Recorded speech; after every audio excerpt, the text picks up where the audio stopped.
Tales from the Mabinogi, a masterpiece of Celtic storytelling. Pwyll, Prince of Dyfed. Pwyll, Prince of Dyfed, was lord of 7 regions. While he was at Arbeth, one of his chief courts, he thought it would be good to go hunting in the part of his realm called Glencoch. So that evening he set out from Arbeth and reached a place called Pen Llyn Diadia, and there he remained overnight. Next day Pwyll got up with the dawn and came to the woods of Glencoch, and there he let loose his hounds. He sounded his horn and began the hunt. Pwyll followed his hounds so far into the forest that he lost touch with his friends, and as he listened to the baying of his own pack of hounds, he heard the baying of another pack that sounded different from his own, and this other pack was coming towards his own. Pwyll could see a clearing in the woods, a flat meadow, and as his hounds reached the edge of the meadow, he could see a stag running in front of the strange hounds. Near the middle of the meadow, these hounds caught the stag and threw it to the ground. Pwyll looked at the collar of the strange pack of hounds without even bothering to look at the stag. And of all the hounds he had ever seen, he had seen no hounds the same color as these. Their coats were shining white, and their ears were red. And as their white coats shone, so their red ears gleamed. Pwyll walked up to these strange hounds. He drove them off the stag and began to feed his own hounds to the meat.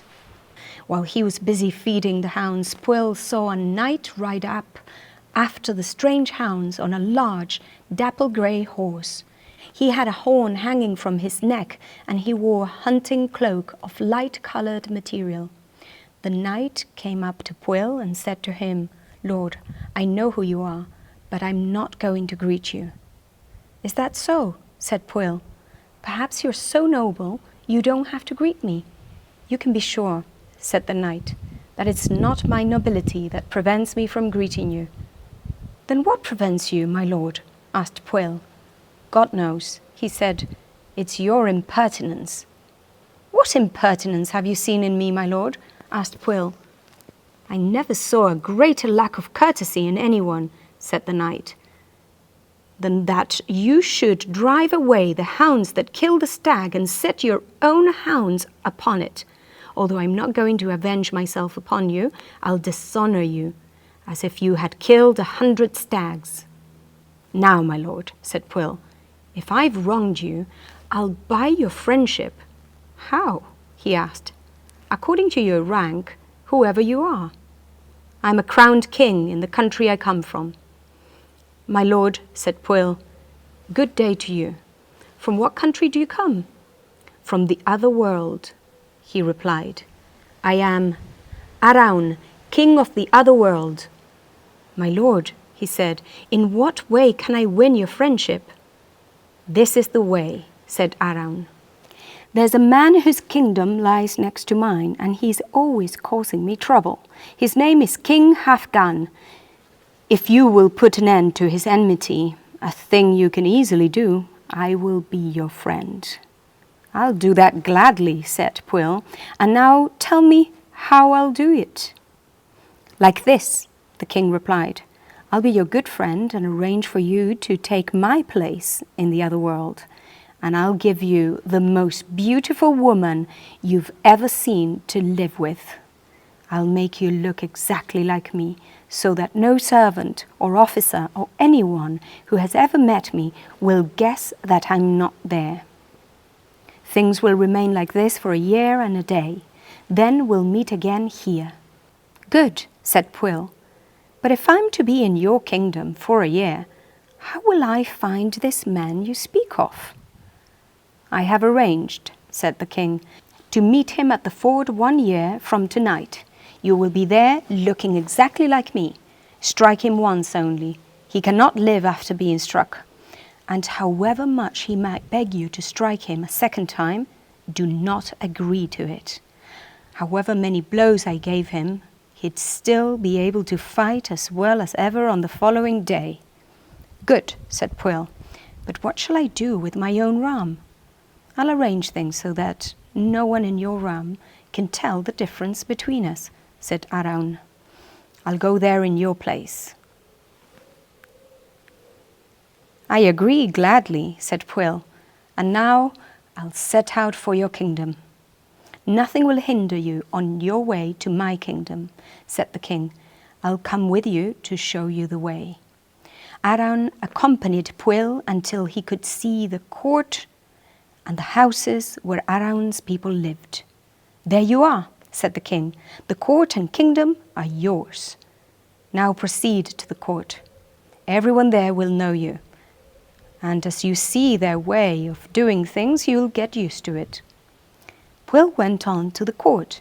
He could see bedchambers and halls and other rooms and the most splendid buildings that anyone had ever seen. Then he went to the hall to change his clothes, and squires and young men came to assist him. Each greeted him in turn, and 2 knights came to take off his hunting garb and dress him in silk clothes of a golden colour. The hall was made ready. Pwyll looked at the hall guard and the other soldiers as they came into the hall, the fairest and most splendid company that anyone had ever seen, and he saw the queen with them, the most beautiful woman that anyone had ever set eyes upon. She was wearing a silk dress the colour of bright gold. Inside the hall, everyone went to wash and then took their places at table.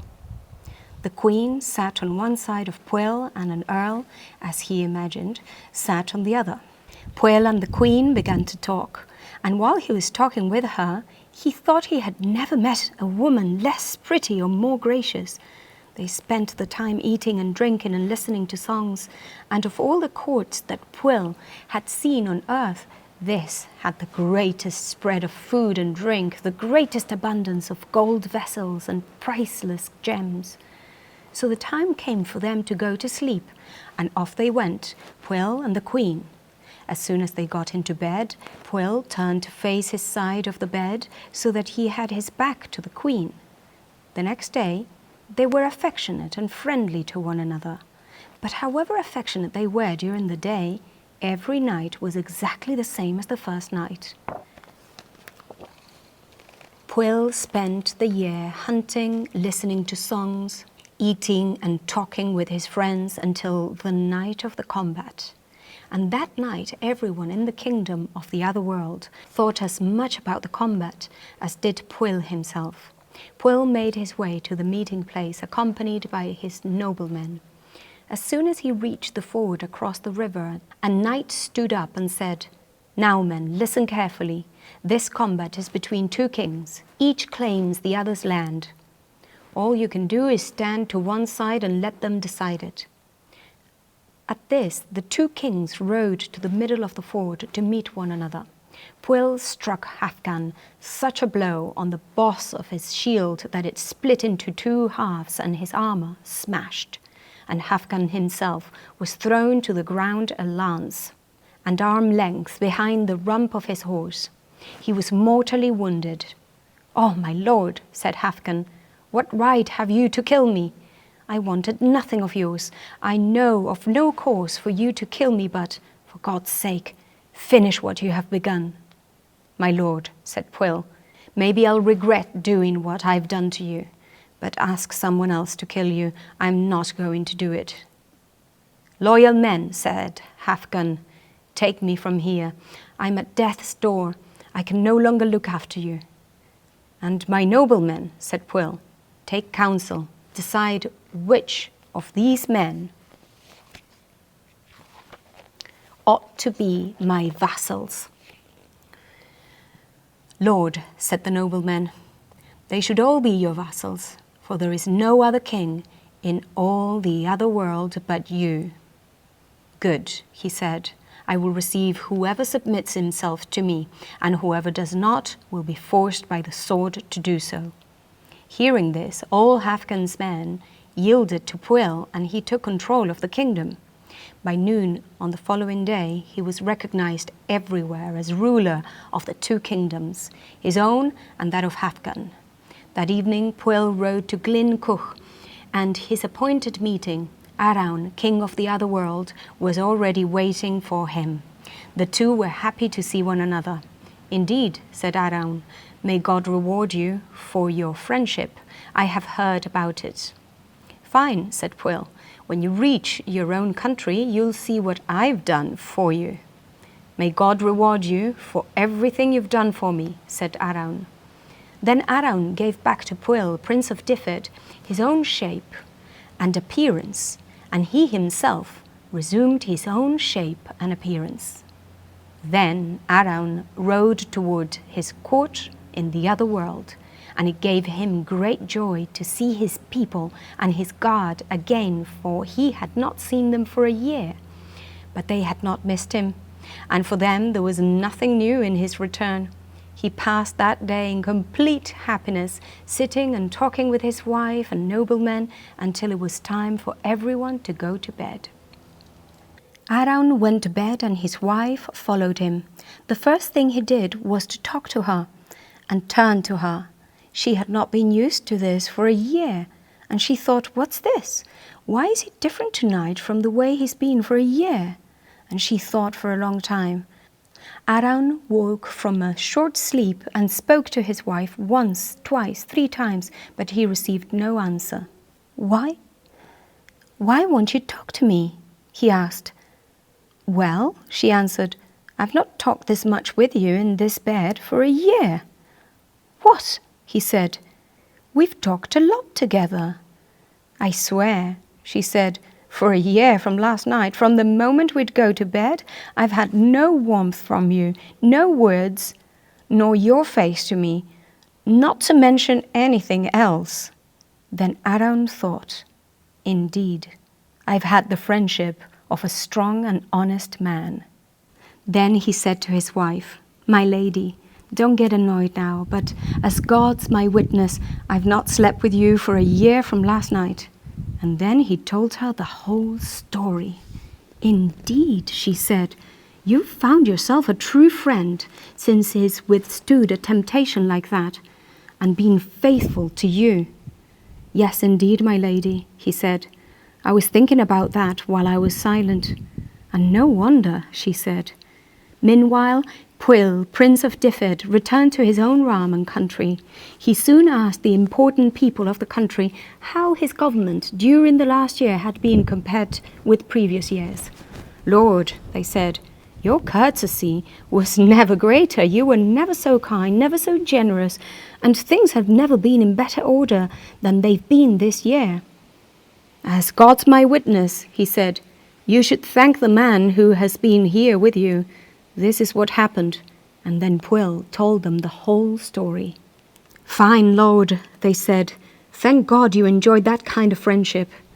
And the kind of government we've had this year, you won't take it away from us?" "I won't, by God," said Pwyll. From then on, Pwyll and Arawn began to strengthen their friendship, with one sending to the other horses and hounds and hawks and whatever precious things he thought would please the other.